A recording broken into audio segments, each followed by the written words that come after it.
Valédito, Valédito, Valédito. Valédito. Coucou tout le monde. Bien, j'espère que cette vidéo ne va pas être trop interrompue parce que là ma petite de 15 mois elle dort juste à côté, donc on va voir si on y arrive. Donc comme vous l'aurez vu sous le titre, la vidéo cette fois-ci ça va être donc sur mon petit passage en tant que jeune fille au père. Et oui, là vous me verrez au naturel, sans être coiffée, enfin voilà. Oui, j'ai changé de couleur de cheveux, je suis repassée aux couleurs naturelles aussi. Fini pour l'instant la cajou.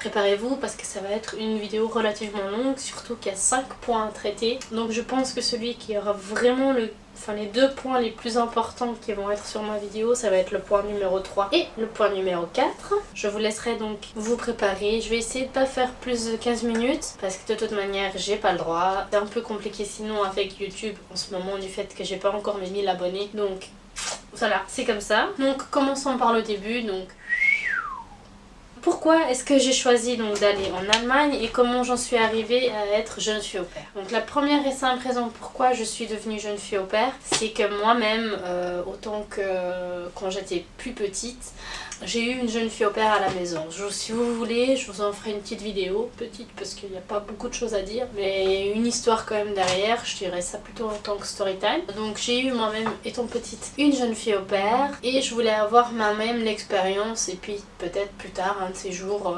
d'expérience d'avoir moi-même une jeune fille au père. Donc voilà pourquoi j'en suis arrivée autant que jeune fille au père et aussi parce que je voulais apprendre soit l'allemand, soit l'anglais. Pour moi à l'époque c'était très important d'avoir soit l'anglais soit l'allemand. L'allemand c'est justifié parce que je cherchais ça sur le site Operworld. Je pense que vous le connaissez toutes parce que vous savez que maintenant de nos jours il y a beaucoup plus d'agences et beaucoup plus de personnes se méfient du site Operworld. Chose que je peux très bien comprendre parce que moi aussi il y avait pas mal de relous quand j'ai commencé et ça c'était, si je me souviens bien, en 2009 quand je suis rentrée donc à Berlin.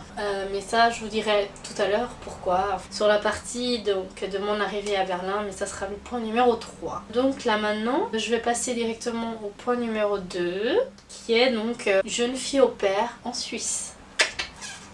Pourquoi j'ai fait jeune fille au père en Suisse? Déjà en fait parce que je voulais avoir un premier a priori et je continuais à chercher des familles en attendant en Allemagne et en Angleterre. Tout simplement parce que c'était les deux seuls pays pour moi où je pouvais apprendre. Pour l'allemand c'était l'Allemagne, c'était logique. Mais dans l'Allemagne j'avais de toute manière que 3 villes. Par la suite juste 2 que j'avais choisies. D'abord j'avais pris donc Munich, Hambourg et Berlin. Je voulais que des grandes villes, je voulais pas finir dans un petit bled parce que ça m'intéressait pas, parce que de toute manière il fallait avoir une voiture et je n'ai pas de permis de conduire. Donc c'était vite vu pourquoi le choix de jeune fille au père à ce moment-là. Berlin, Hambourg et Munich. Par la suite est venu Hambourg et Berlin. Voilà, j'ai choisi aussi donc pendant que j'étais jeune fille au père en Suisse, j'avais une autre aussi donc en Angleterre, mais en Angleterre par contre j'avais pris seulement donc Liverpool, naturellement Londres.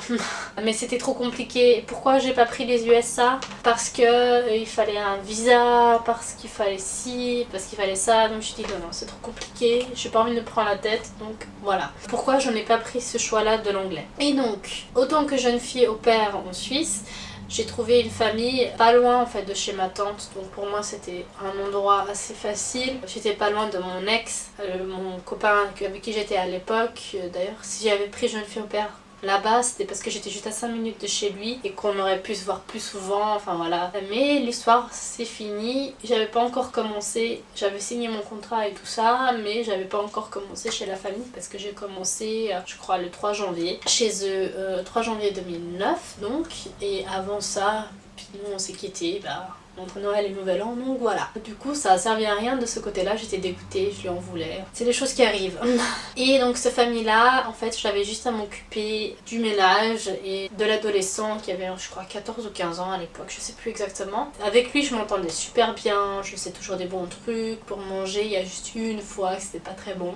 Mais je faisais toujours des bonnes choses à manger pour midi, c'était important pour le papa que voilà, qu'il ait... En fait ce qu'il avait besoin c'était même pas d'une jeune fille au père, c'était tout simplement d'une bonne quoi. Et à un moment donné, j'ai pété un plomb, quoi. Après 2 mois, déjà j'en pouvais plus parce que je devais faire toujours des voyages, sachant que entre mes parents et eux, il fallait que je fasse un changement de train. J'avais besoin de 45 minutes pour y aller tout le temps. À l'époque, c'était beaucoup pour moi.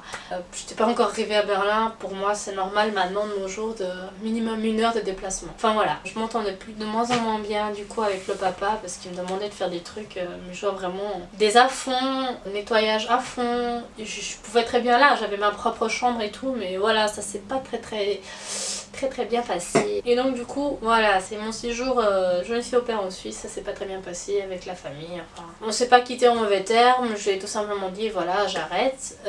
Et en plus à ce moment-là, donc j'avais déjà trouvé ma famille en Allemagne. Donc maintenant je vais vous parler donc de mon point arrivé à Berlin. Et c'est parti numéro 3. Mon arrivée à Berlin, donc comment je suis arrivée là, tout simplement, donc, comme je vous ai dit, donc j'étais dans une famille et en même temps je faisais des recherches pour trouver une famille dans un autre pays, c'était quand même le but. Et donc ma famille que j'ai trouvée à l'époque, c'était une famille franco-allemande, mais j'étais pas toute seule dessus. L'ironie des choses étant comme j'étais fan de Tokyo Hotel, et oui, j'étais fan de Tokyo Hotel, c'était en pleine époque, ils étaient en plein essor, ils venaient d'exploser, ils avaient fait leur nouvel album, à la base je les aimais pas du tout, mais enfin voilà. Longue histoire avec ça, si vous voulez, j'en ferai aussi une story time par rapport à Tokyo Hotel. C'est promis. Enfin bref, c'était une fan aussi et on était toutes les deux sur le site de Opera World. Ironie du sort, on s'est retrouvées toutes les deux avec la même famille. La famille a hésité entre nous deux. Donc on a dit d'abord avec la famille seulement que elle était pas dispo tout de suite à partir tout de suite et moi j'étais disponible à partir justement à partir du mois de mai. Donc on a parlé vite fait avec la famille, on a fait pas mal de conversations, ça s'est fini. Donc pour finir on a dit ok, donc tu fais une période d'essai pendant 2 mois.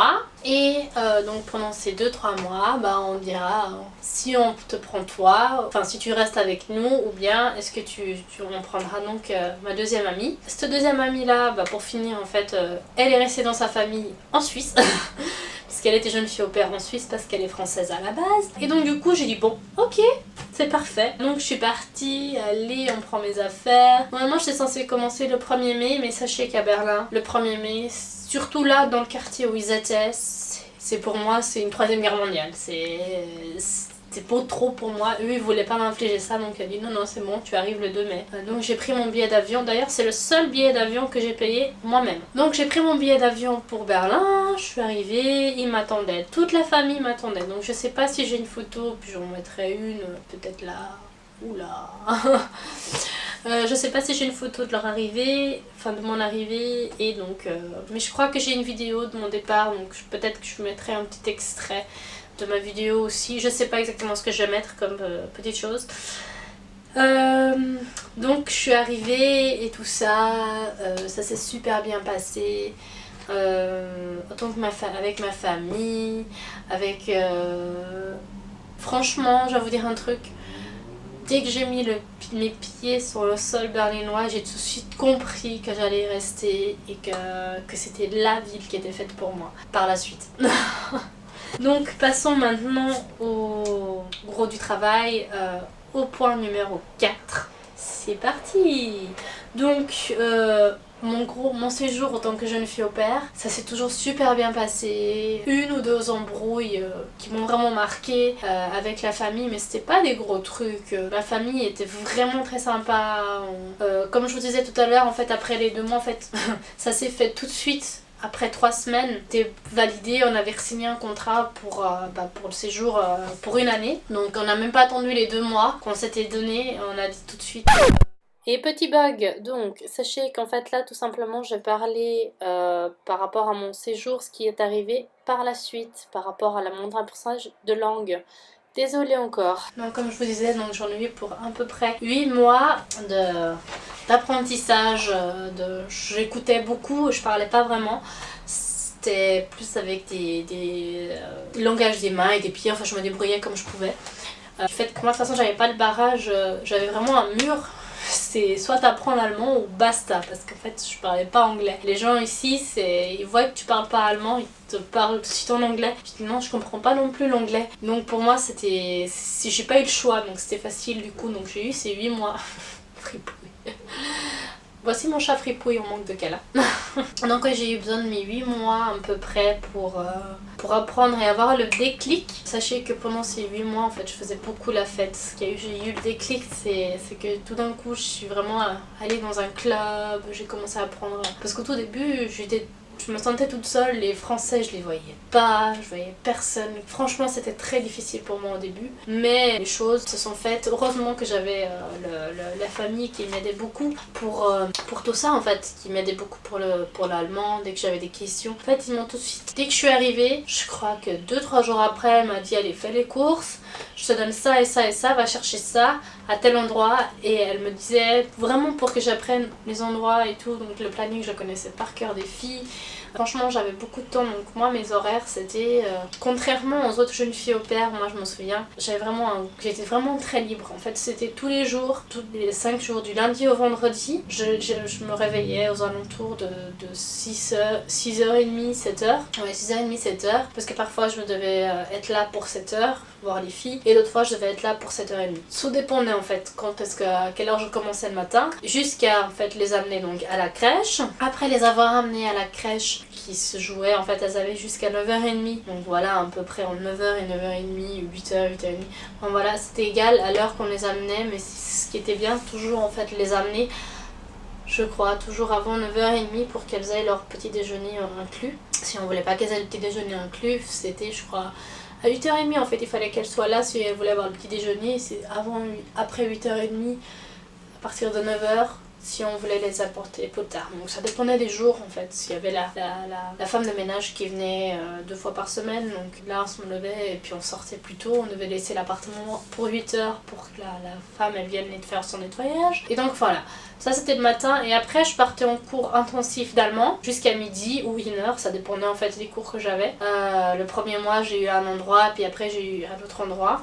J'ai changé de quartier. J'ai vraiment trouvé une école en fait parfaite. Pour celles qui voudraient me demander, du coup je vous mettrai, donc c'est la Volkshochschule, donc la VHS en allemand, la VHS en français. C'est une école en fait, vraiment il n'y a pas que de la langue, on parle de tout. On peut tout apprendre, même à faire du vélo, enfin voilà. Ils donnent des cours de tout et n'importe quoi. Je vous mettrai soit le lien du site en barre d'infos, ou enfin voilà, je vous mettrai une petite image des 2 écoles où j'ai été par rapport à ça. Et donc du coup donc j'y suis allée tranquille, franchement j'ai adoré. Donc c'était mes cours jusqu'à cette heure là. C'était génial, je m'entendais super bien avec mes amis, il y avait aussi d'autres jeunes filles au pair aussi, c'était parfait.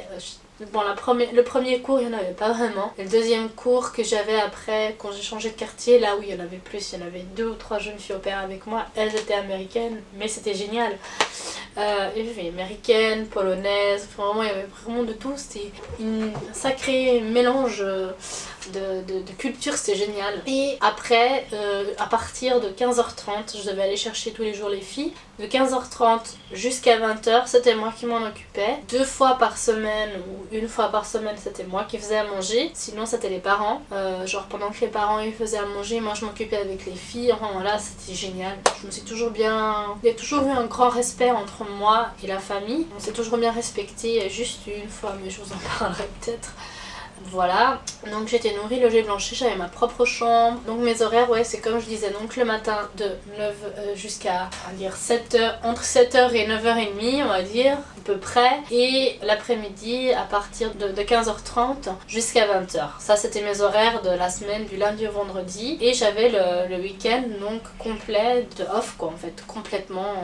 J'avais mon week-end de congé on va dire. Pourquoi est-ce qu'on a fait comme ça et pas travailler 6 jours sur 7? Parce que justement on a mis 7 heures, 1 heure en plus dans les horaires dans la semaine pour pour que je m'occupe des filles. Donc on respectait vraiment le contrat. Franchement, c'est toujours bien passé. Si j'avais des babysitting à faire chez eux, elle me les payait en extra. Si j'avais des extras, même que je me souviens à l'époque, j'avais 2 autres familles chez qui je faisais du babysitting, des franco-allemands aussi. Une dans le même quartier que eux parce qu'ils ont déménagé par la suite. Ils sont restés dans le même quartier, ils ont juste changé de rue parallèle. Pendant ce déménagement-là, c'est là qu'il y a eu pas mal d'embrouilles, mais c'était le stress, tout simplement. C'était le gros stress. Mais elle m'a toujours fait confiance, donc c'était génial.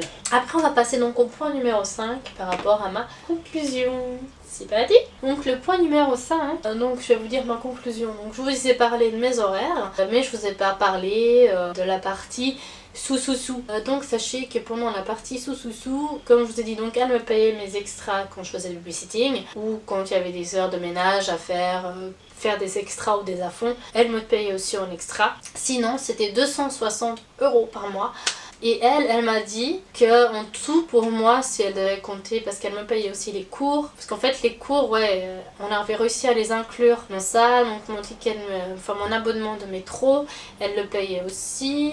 En fait c'était 260 €, c'était le minimum que on peut donner en Allemagne. C'était mon argent de poche, mais j'avais des extras par rapport quand je faisais des ménages chez elle, des à-fonds, ou bien que je faisais des heures de babysitting, du repassage, enfin, voilà, des trucs comme ça. Elle me payait donc en extra et j'avais en plus, donc comme je vous ai dit, donc le métro c'était à leur charge, le prix du métro, c'était pas donné. Franchement les transports berlinois c'est pas donné. On avait réussi à s'arranger de façon pour avoir un prix écolière. Ça fait quand même 20 € au mois, donc je peux vous dire que c'est pas du luxe. Et elle me payait aussi après tous mes allers-retours que je faisais quand j'allais en Suisse. Quand eux ils se prenaient des vacances, elle me payait en fait aussi mon billet de train pour l'aller au retour.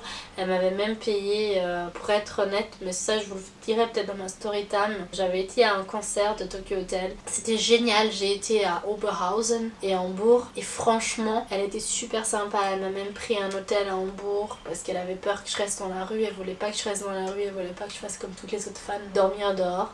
Franchement, moi ça a été mes meilleures années autant que jeune fille au pair. Après j'ai voulu arrêter, après mes 18 mois j'aurais pu continuer, hein. Ils ont pris une autre jeune fille au pair, ça s'est pas bien passé, elle est restée 2 mois, basta. Je sais que je resterai leur toujours la numéro 1, je suis leur première expérience, donc peut-être aussi c'est ça. J'ai participé, de toute façon c'est toujours le feeling est tout de suite passé avec la famille, donc j'ai pas eu de problème, j'ai pas eu de rematch. À l'époque c'était pas très connu encore tout ça de rematch et tout ça.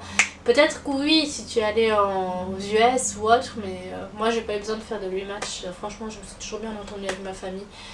Donc c'est pour ça en fait, pour moi c'était vraiment une très très bonne expérience du fait qu'après j'ai choisi de faire mon apprentissage. Je voulais soit repartir, donc soit à Londres donc pour trouver une autre famille pour apprendre l'anglais. Mais j'ai rien trouvé, ça m'a saoulée et du coup je me suis mis plutôt non. En fait je voudrais trouver un travail considéré comme un travail parce qu'à l'époque jeune fille au pair n'était pas considéré comme un vrai travail. Donc voilà, je suis allée comme ça et j'ai trouvé après mon travail en tant que apprentie dans l'hôtellerie. C'est grâce à elle, elle m'a aidé à faire la maman au père, elle m'a aidé à faire tous mes papiers, mon CV, elle m'a fait une lettre de motivation, béton, franchement. Je leur dis vraiment, je lui dirai toujours un grand merci, mais elle le sait, j'ai toujours en contact avec ma famille. Donc voilà, c'est tout pour aujourd'hui. Si vous voulez liker, commenter, si vous avez d'autres questions, n'hésitez pas en commentaire. Et puis moi, je vous laisse avec quelques petites photos de moi en tant que jeune fille au pair. Allez, bisous. Ciao, ciao, à la prochaine. Surtout n'hésite pas donc à me laisser un petit commentaire, un petit like, commenter, enfin tu connais la petite routine. Bisous bisous.